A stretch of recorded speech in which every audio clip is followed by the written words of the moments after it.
Әр күні өмір сүру үшін күреске толы өмірді елестетіп көріңізші. Аштық соншалықты күшті. Адамдар ең қорқынышты нәрселерді жасауға дайын. Бұл қорқынышты кино сценарий емес. Қазақтың басынан өткен 1932-1933 жылдары ашаршылық адамдарды хайуанға айналдырып, жақындарын жеуге мәжбүр етті. Бұл видеода аштықтың адам жанын құртып, өмірді қорқынышты түске айналдырған оқиғалар жайында айтамыз.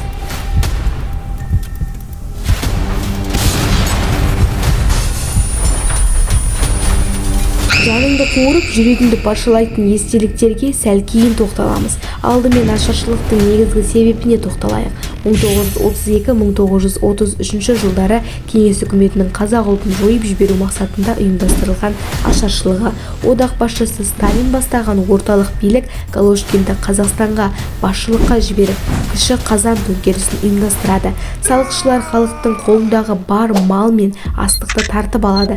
1929 жылы санаққа тіркелген 40 миллионнан астам малдан 1933 жылы жазда 4 миллион бас қалған.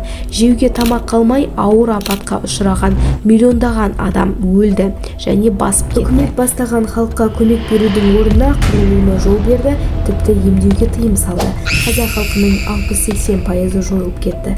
Бұған 1921-22 жылдары аштық құрбандарын қосыңыз. Онда 1,7 миллион адам шейіт болды. 1937-38 жылдары 110 мыңнан астам адам қуғын-сүргінге ұшырады. Солардың 25 мыңнан астамы атылып кете барды. Бірінші оқиға.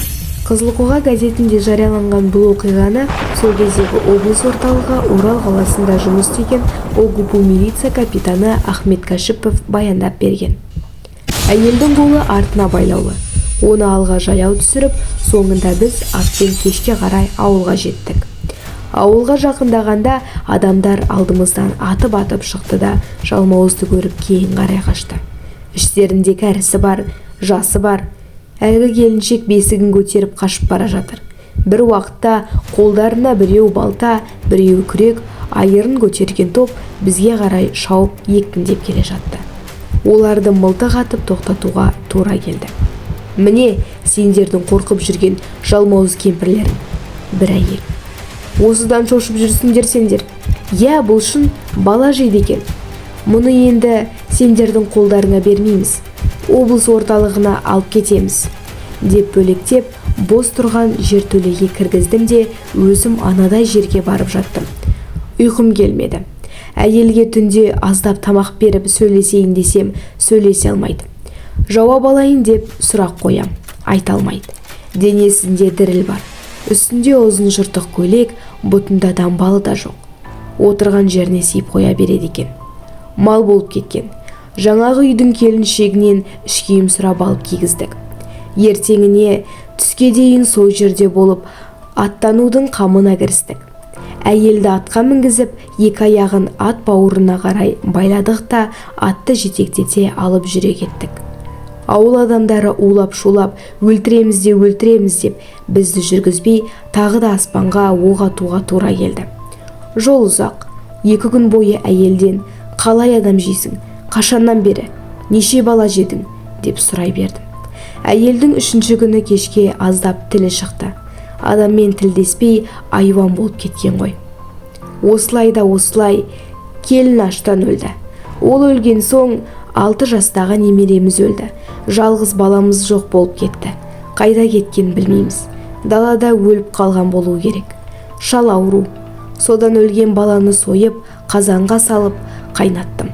Шал сорпаны ішті де жатып қалды. 1,5 күннен кейін қайтыс болды. Ұшынған болу керек немересінің сорпасынан. Өлеріңнің алдында шал ықылық атып, сен өл, тез өлуің керек, деді маған. Мен өлгім келмеді. Адамның етінен тәтті ет жоқ екен. Үлкендерге әлім келмеудің болған соң бала ұрлап жеуді машық қылдым. Арық едім, саудырып сүйегім қалған, ет жинадым. Бала ұрлайтын неше түрлі әдіс үйреніп алдым. Тіпті үйдегілер ұйықтап жатқан жертөледе төбесінде терезесіне оп-оңай сиіп кетем. Қолым өзінен өз жүреді. Әбден ыңғайланып алдым. Бесіктегі баланы дыбысын шығармау үшін сол жерден тұншықтырып, не болмаса кеңірдегім бармағыммен қиып жіберем, деді. Осы уақытқа дейін 30 шақты бала жепті. Оны анықтауға әйелдің саусақтарын бүгіп, қайта-қайта ернін жыбырлатқаны сезгізіп қойды. Балаларды әр жерден әкелген 15-20 шақты жерге дейін барыпты. Бірақ тұрағы біз өртеген жер кеп екен. Осындай күйге түстім, деді әйел. Сөзін ара-тұра үзіп айтты. Дегенмен толық түсінуге болады. Аяқ қолының тырнақтары өсіп кеткен. Бәрін қидық. Жасың нешеде, деп едім. Ит жылғымын, деді. Санап қарасақ 54 екен. Есімің кім? Есімің кім? Деп сұрай едік. Ол ойланып отырып, Нәсипа Садық қызы, деді. Сонымен Оралға жетіп, әйелді бізге тапсырма берген жауапты қызметкерлердің қолына ұстаттық. Олар жалмауызды 2-3 күннен кейін жаптады. Әйел, маған ажал деген сөзді қайталай беріпті. 3-ші күні түс қайта үкім шығарып, оны атып тастапты. Әйелдің өлімінен бірге қайғы қасірет оқиғасы да тәмамдалды.